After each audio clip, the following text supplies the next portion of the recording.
Olá pessoal, nesta videoaula nós vamos retomar o assunto da cinemática dos movimentos, hoje tratando de alguns conceitos fundamentais, começando por ponto material e corpo extenso. Os conceitos fundamentais da cinemática vão nos permitir descrever os movimentos de uma forma um pouco mais profunda. Nós vimos na última videoaula o conceito de velocidade média. Nós falamos em distância, tempo e velocidade. Vimos que esse conceito é um pouco limitado. Então, para aprofundarmos a descrição, é necessário que a gente coloque mais conceitos à disposição da descrição dos movimentos. E ponto material e corpo extenso é um destes conceitos, ou são dois desses conceitos que nós poderemos então colocar também à nossa disposição para melhor descrever o movimento dos objetos. Voltando à ideia de velocidade média, é verdade que ela nos fornece uma descrição simples dos movimentos. De fato, nós com a velocidade média de um objeto podemos fazer algumas previsões acerca de movimentos futuros desse objeto. Só que a simplicidade do conceito de velocidade média, ela não se deve ao fato de que o estudo dos movimentos é uma coisa simples de se fazer. Na verdade, o estudo dos movimentos pode ser bem complexo dependendo do nível da descrição que queremos dar para o movimento de um objeto. A ideia de velocidade média é a nossa primeira tentativa de descrição dos movimentos, então ela é feita de uma forma bastante simplificada. A simplicidade deve-se ao fato de que optamos, portanto, por uma descrição que não é muito criteriosa. Ficar em torno do conceito de velocidade média nos permite fazer muito pouco a respeito do movimento dos objetos. Então, consequentemente, apenas a ideia de velocidade média vai nos levar a conhecer pouco sobre o movimento dos objetos. Nós vamos então iniciar um conjunto de aprofundamentos e o primeiro deles diz respeito à ideia de ponto material e corpo extenso. Então, os conceitos que nós vamos precisar levar em conta para melhor descrever o movimento dos objetos, eles vão estar relacionados com três grandes frentes de análise. A primeira delas é o objeto, que nós vamos começar hoje, e o objeto em movimento vai envolver também considerações sobre o espaço e o tempo. O espaço é o local por onde os objetos se movimentam. E o tempo é uma variável importantíssima. Aliás, nós não podemos falar em movimento se nós não falarmos no tempo. Então, existem três grandes considerações a serem feitas quando nós vamos tratar do movimento dos objetos. Nós precisamos considerar os objetos, o local onde eles se movem e, evidentemente, o tempo necessário ou o tempo envolvido em alguns movimentos. Então, nessa figura aqui, por exemplo, temos vários objetos. Eles estão em movimento, os carros, as pessoas, temos estruturas que não se movem, como a árvore, os prédios, e tudo isso implicam em relações desses objetos com o espaço e com o tempo. Para dar uma ideia mais ampla, os conceitos que nós vamos precisar tratar estão aqui organizados. No que diz respeito ao objeto, nós vamos utilizar dois conceitos, o de ponto material e corpo extenso. No que diz respeito ao espaço, vamos falar de posição, variação de posição e trajetória. E em relação ao tempo, nós vamos definir dois conceitos, o instante de tempo e a variação de tempo. Para esta videoaula de hoje, como já dito lá no início, nós vamos focar nossa atenção no objeto. Vamos definir o que é um ponto material e o que é um corpo extenso. Para definir a ideia de ponto material e corpo extenso, começo com uma situação muito característica aqui da região de Curitiba, ou envolvendo também a cidade de Paranaguá. Nós temos aqui a cidade de Curitiba, que é a cidade de Paranaguá, e existem vários caminhos que levam ou que ligam Curitiba a Paranaguá. Eu vou destacar um deles aqui, primeiramente, que é a linha férrea. Você pode fazer uma viagem de Curitiba até Paranaguá a partir da linha férrea, e aí está envolvido o transporte por trem. A extensão dessa via férrea é de 110 quilômetros, segundo um dos sites que eu pesquisei, que fala sobre esse passeio, que inclusive é um passeio turístico bem conhecido das pessoas que moram ao longo da rodovia, da rodovia férrea. Nós temos então 110 quilômetros de extensão, são mais de 13 túneis, 30 pontes e vários viadutos. As estruturas mais surpreendentes da ferrovia são a Ponte São João, que tem 118 metros de extensão, o viaduto do Carvalho, que é um encontro sobre uma montanha com a sensação de se estar flutuando, isso é um atrativo do passeio, portanto, e o túnel Roça Nova, com 457 metros de extensão, então um túnel bastante longo, né, e ele fica a 900 metros de altitude em relação ao nível do mar, porque aqui é um trecho de serra, né? O trem, ele pode ter uma extensão aí, que nós vamos estimar aqui em cerca de 200 metros, dadas as informações que o site disponibilizou sobre a quantidade de vagões e levando em conta o tamanho de cada vagão. Eu aqui mudei a escala de grandeza, ou melhor, a escala de unidades da distância da viagem de quilômetro para metro para poder fazer a comparação com o tamanho do trem. Então perceba que 110 mil metros é a extensão do trajeto e 200 metros é a extensão do trem. Quando comparamos esses valores, nós imediatamente, notamos que o tamanho do trem é desprezível frente ao tamanho do trajeto que ele vai ter que percorrer.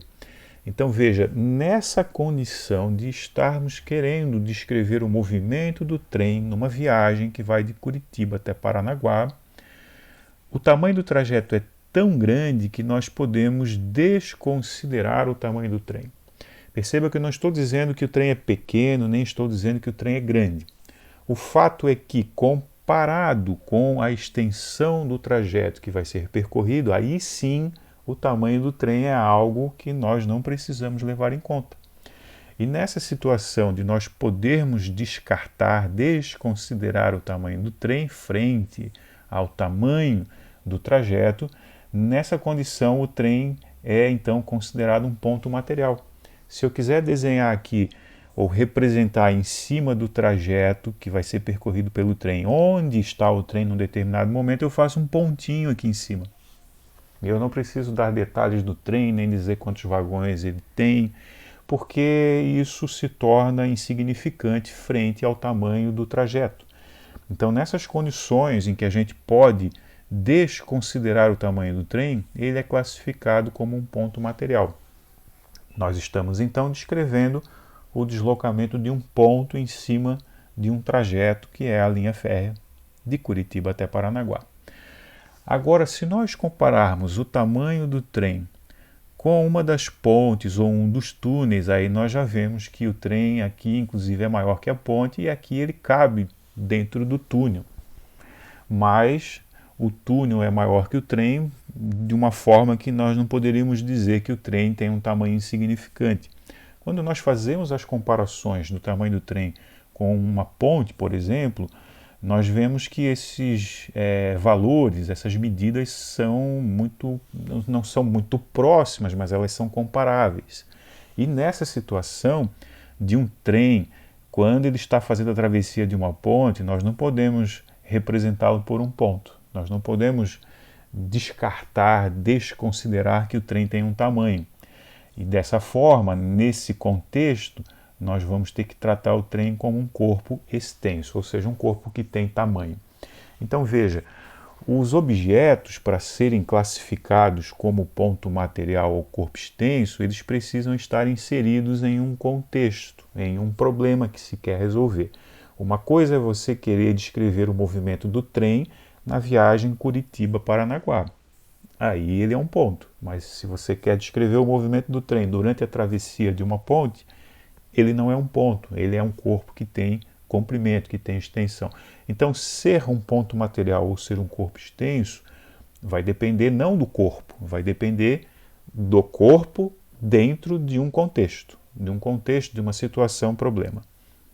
Se nós considerarmos a mesma viagem, agora mais especificamente do aeroporto Afonso Pena até Paranaguá de carro, novamente nós vamos ter um ponto se deslocando sobre o trajeto.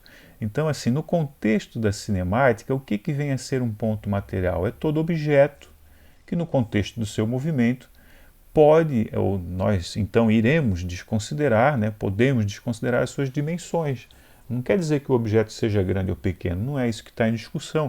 O que está em discussão é se ao longo do seu movimento, ao longo do trajeto que será percorrido, no contexto do problema considerado, se a gente precisa se preocupar com o tamanho do objeto ou não.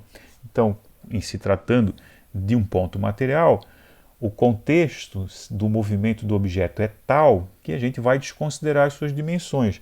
Agora, quando eu chegar em Paranaguá e for estacionar meu carro numa vaga na rua, por exemplo, ou em qualquer outro lugar, né, evidentemente, eu não posso descartar as partes do carro, não posso considerar que o carro não tenha dimensões. Aliás, ao contrário, né, cada centímetro do carro precisa ser considerado, porque uma vaga de estacionamento ela tem um tamanho ligeiramente maior que o tamanho do carro. Em alguns casos, o carro pode nem caber na vaga.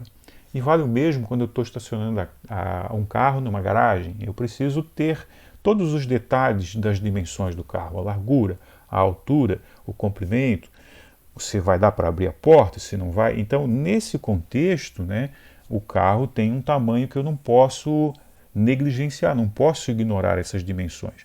Então, o corpo extenso é todo objeto cujas dimensões não podem ser desconsideradas no contexto do problema em questão. Então, na viagem do aeroporto até Paranaguá, eu posso desconsiderar as dimensões do carro, aí ele é ponto material.